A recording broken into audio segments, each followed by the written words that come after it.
Tokyo Fire Department gave a news conference. This chief says the members did the toughest job.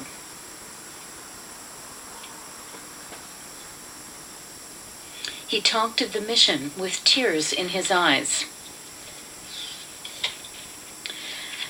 Yasuhiro Ishii is a commanding officer who took part in the water spraying operations on Friday and Saturday. He kept a close watch on the radiation dosages of his men.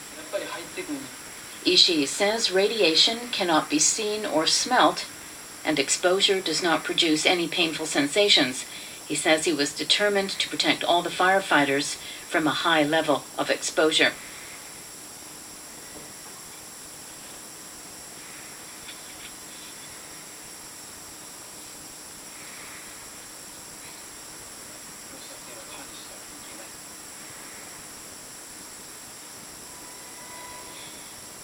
The Fukushima Daiichi nuclear plant's number 3 reactor had to be cooled down as soon as possible.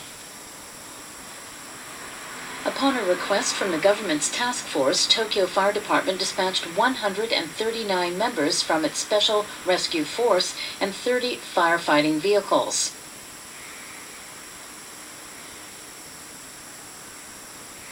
The fire department conducted exercises before dispatching them.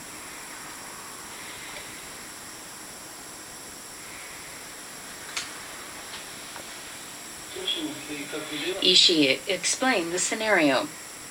He says the original plan was to place a pumping vehicle with a ladder truck.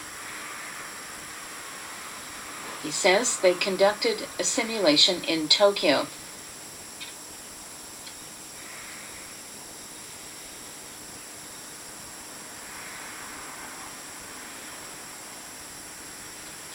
Their plan was to use a vehicle to lay out the hose to avoid exposure.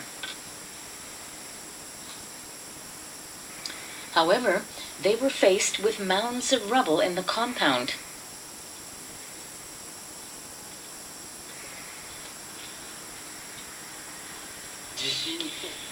Ishii says that the damage from the quake and tsunami made it impossible for vehicles to go in.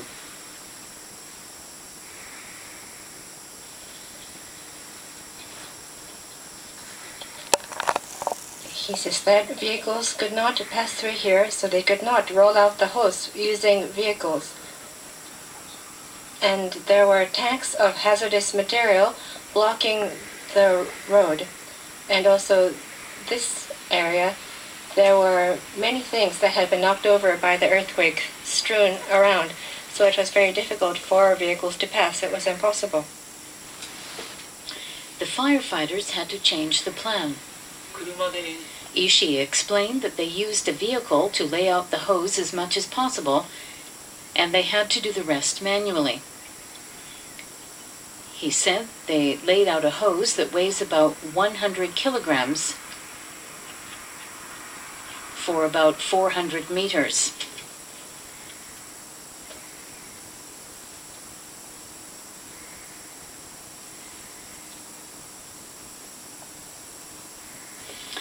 It was a difficult decision to make to run the hose manually from the number 3 reactor to the sea where a pumping vehicle was located.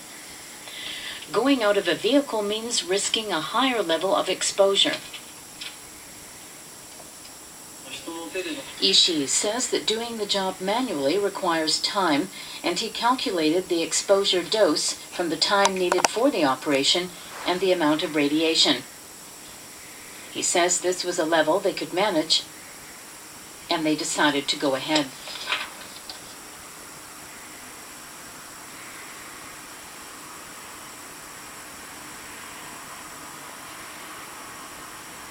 How can firefighters who stretch out the hose for 350 meters be protected from radiation? Ishii repeatedly measured the exposure dose.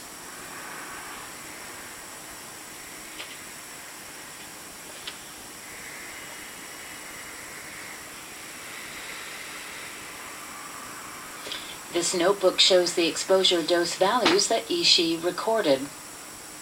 The location where they were laying the hose manually shows high dosages, as high as 100 millisieverts at one point. Ishii instructed some members to go behind a vehicle where the radiation level is dramatically low.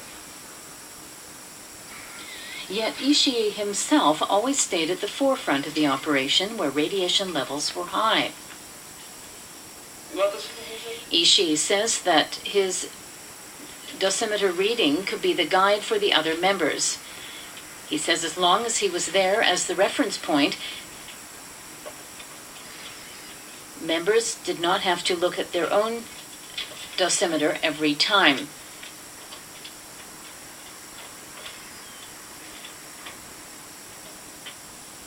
The alarm of the dosimeter attached to his chest kept on beeping, showing an increase in the dosage. Ishii says that when the level climbs above 10 millisieverts, the alarm goes off and keeps sounding. He says he was scared.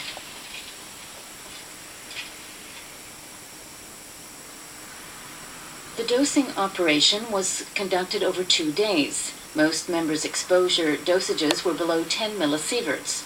Ishii received the highest dose of 27 millisieverts, still lower than the reference value of 30 millisieverts.